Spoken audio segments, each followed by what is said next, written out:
Our topic is Navigate Maternity, the future of reimbursed FDA-cleared medical devices for maternal health, solutions to the crisis and advancing equities. I want to just first say thank you to Ariana for joining us again. And Ariana, maybe just a brief intro for you and your company, and we'll try to dive into some questions here and use our 10 minutes wisely.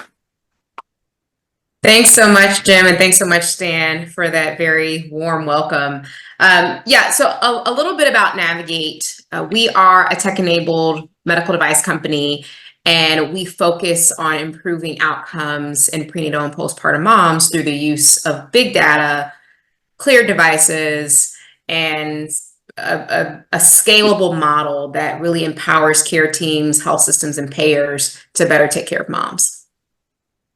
And so when we first were on stage together a couple weeks ago now, more than that, I guess, more than a couple weeks, we started with this question. I thought it was an interesting question, and we'll start again. As you began your journey, what was sort of the void that you saw, and why did you think that void was something that needed to be filled and could be filled? Yeah, definitely. So one of the things that I first learned or identified as a void was it actually happened from my own experience. So, on top of starting the company, I also am a mom of 4. So I have a 6, a 4, a 3, and a 2-year-old. So lots of babies.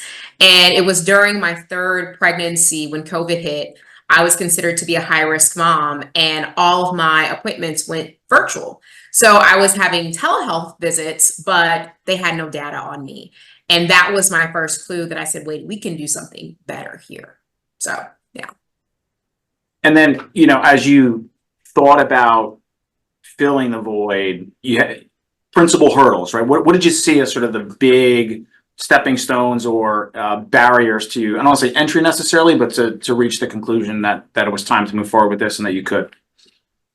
Yeah, so I think a few of the barriers really kind of lie in revisiting like the core problems within perinatal health. So, number one, we have in our country one of the worst maternal health death rates in the entire world. We actually have the highest prenatal postpartum death rate of any high resource nation globally. And then Black women like myself are dying 3 to 4 times that national average. And this is the stat that always sticks out to me. So I was born in 1990. It was safer for my mother to have me then than it was for me to have my daughter 2 years ago. So per the CDC, at least 84% of the deaths are preventable. So I knew that we were tackling a big problem, right? And those are some pretty big numbers. And you can't solve the entire problem, but you can bite at it. And so one of the things that we identified really through looking at some of the key gaps was, we have a lot of reactive care in our country. So we are only touched about 14 times during a prenatal postpartum journey, and these are snapshots. So then it drives reactive care. And then third, we haven't really been capturing social determinants of health data in a systematic way. And lastly, implicit bias. So we understand that a mother's outcomes oftentimes are due to implicit bias. So how can we help to solve for those key things?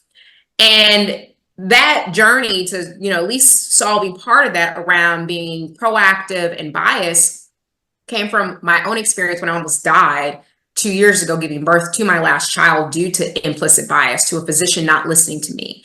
And those were kind of the hurdles that we identified as being, top of mind, key, urgent.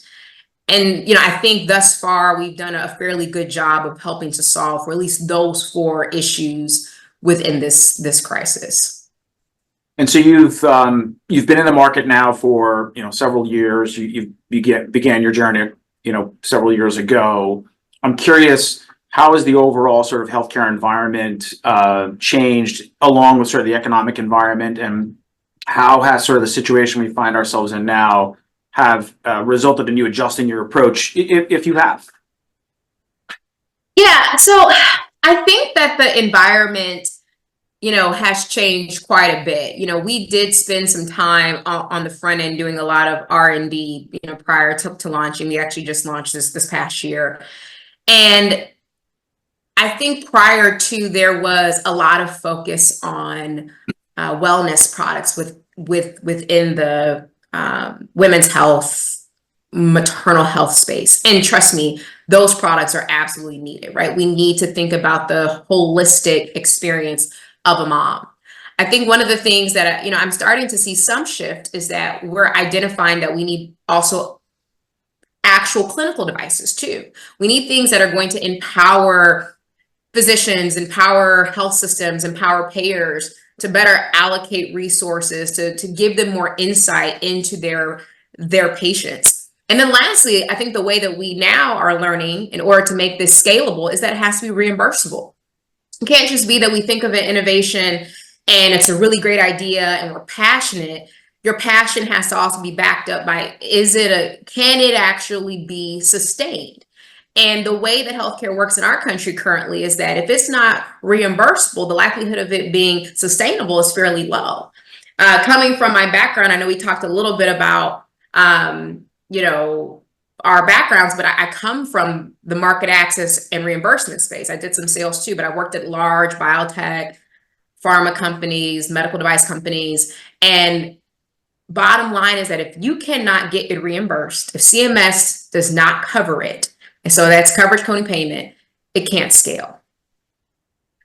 And so, sort of staying on the topic a little bit of the overall environment, let's shift from healthcare as a broader focus to maternal healthcare. How have you seen that sort of change since you've begun your journey?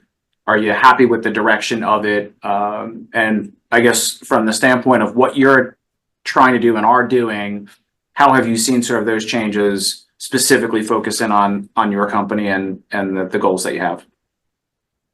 Yeah, so, I definitely think that there has been a lot more focus on women's health, right? We've seen it come down from the White House and Joe Biden. We've seen Kamala Harris really kind of move things forward with expanding postpartum Medicaid coverage up to 1 year. Postpartum now live in 45 states. So we've seen this kind of, even like this policy change around women's health. I still think there is an opportunity, though, for us as an industry to put more dollars within women's maternal health. There just needs to be more research done. But in order to fund the research, you need to have dollars. And the folks at the table, no offense, guys, but oftentimes they don't look like me, right? They're not women, and oftentimes they're not people of color. And so these things aren't top of mind for them. And the more, though, we can bring, women like myself to the table to allow us to make the decisions about our own health and how to best fund it and how to bring the solutions for it for us, I think the more successful we'll be in the uptake and the sustainability of our products. And so just staying on that theme for a minute, what are the areas that you're seeing in maternal health specifically that maybe are getting more traction and maybe those that are getting less traction? How do you sort of see the environment unfolding as you speak about maternal health itself? Yeah, definitely. So I think that we've gotten some early traction with some great wellness products. I think that's starting to shift because we understand that it's difficult to make that scale. I know we've seen some movement within like the fetal monitoring space too, which is great. But I think there's some opportunity, though, even more so within the remote patient monitoring space. There's some opportunity to create devices. There's actually a really cool startup called